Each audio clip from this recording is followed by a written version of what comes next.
थोड़ा दिक्कत है। अगर कुछ हादसा हो जाता है हमारे साथ तो हम लोग क्या हो। इतना दुर्भाग्यपूर्ण की बात है कि वहाँ कोई महिला डॉक्टर नहीं है, कोई बच्चे के लिए सुविधा नहीं है, डॉक्टर की सुविधा नहीं है, उनको देहरादून इलाज के लिए आना पड़ता है। हम कम्युनिटी गए, वहाँ पे उन्होंने डिलीवरी के लिए मना कर दिया। प्रदेश में स्वास्थ्य सुविधाओं के अभाव के कारण मरीजों को किस प्रकार की दिक्कतों का सामना करना पड़ता है, इसका ताजा उदाहरण बीते दिन का है, जहां मसूरी में एक गर्भवती महिला को इलाज की सुविधा नहीं मिल पाई और जब उसे इलाज के लिए देहरादून ले जाया जा रहा था तो प्रसव पीड़ा अधिक होने के कारण रास्ते में ही गाड़ी रोककर उसका प्रसव कराया गया।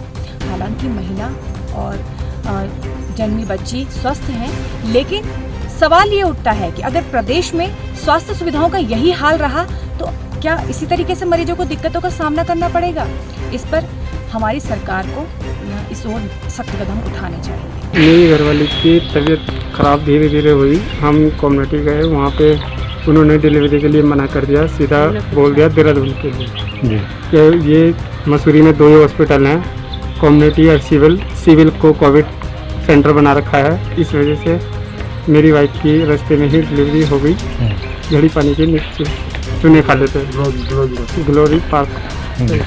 आप एम्बुलेंस में गए थे या प्राइवेट गाड़ी? प्राइवेट गाड़ी में गए थे हम करके, तो इसलिए उसमें भी थोड़ा दिक्कत है। अगर कुछ हादसा हो जाता है हमारे साथ तो हम लोग क्या हो सकते। आप क्या चाहते हैं सरकार से कि मसूरी में स्वास्थ्य सुविधाएं और बेहतर होनी चाहिए? और बेहतर होनी चाहिए स्वास्थ्य, कम से कम ये डिलीवरी पीरियड आज तो हमारे साथ कल किसी के भी साथ हो सकता है।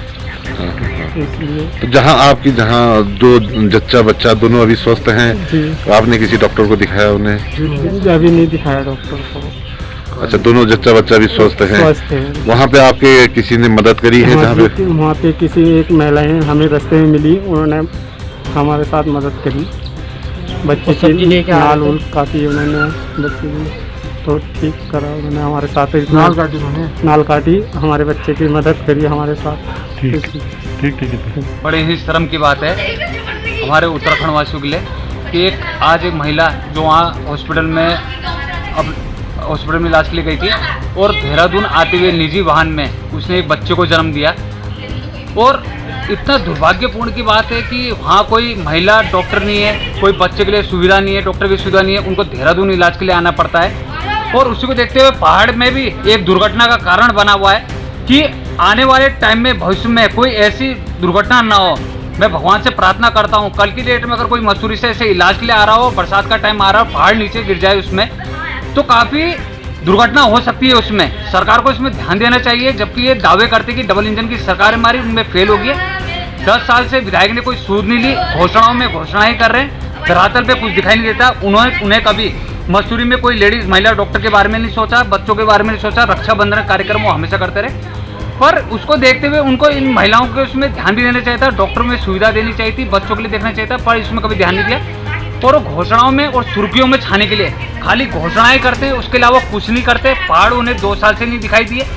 ऐसे में आज तो भगवान का शुक्र है कि जो बच्चा स्वस्थ पैदा हुआ और उसमें कोई उनको दिक्कत नहीं हुई।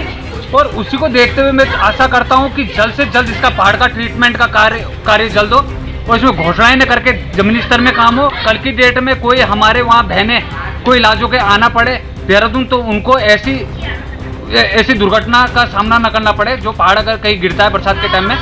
और मैं जल्द से जल्द प्रशासन को, सरकार को चेतावनी देता हूँ कि जल्द से जल्द वहाँ डॉक्टर की सुविधा दें, महिला डॉक्टर की, बच्चों के लिए वहाँ सुविधा दें और इसमें जल्द से जल्द इनका ध्यान दें।